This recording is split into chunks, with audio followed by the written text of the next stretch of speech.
समय की बात है जब प्राचीन भारत में एक शक्तिशाली और न्यायप्रिय राजा विक्रम का शासन था। उनकी वीरता और कुशल शासन के चर्चे दूर दूर तक फैले हुए थे।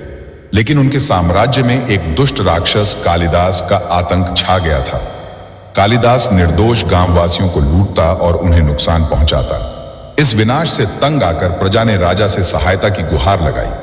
राजा विक्रम ने तुरंत सभा बुलाई और कहा, यह अन्याय और अत्याचार हमारे राज्य में स्वीकार्य नहीं है।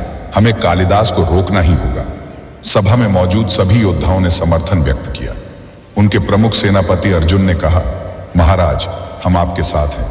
चाहे हमें अपने प्राण क्यों न गंवाने पड़े, हम इस बुराई का अंत करेंगे।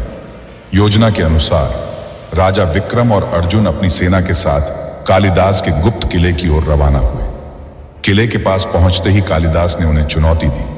तुम्हारा साहस देखकर मुझे हंसी आती है। तुम जैसे लोग मेरा कुछ नहीं बिगाड़ सकते। युद्ध शुरू हुआ। विक्रम की तलवार बिजली की तरह चमकने लगी और अर्जुन ने अपनी वीरता से कालिदास की सेना को पीछे धकेल दिया।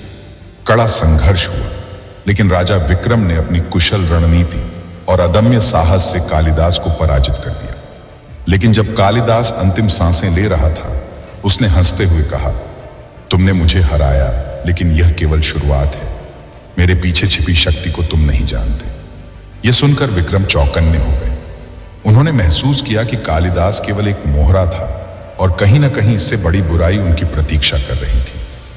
राजा विक्रम ने कहा, यदि और कोई बुराई है तो हम उसका भी सामना करेंगे। सत्य और धर्म की रक्षा हमारा कर्तव्य है।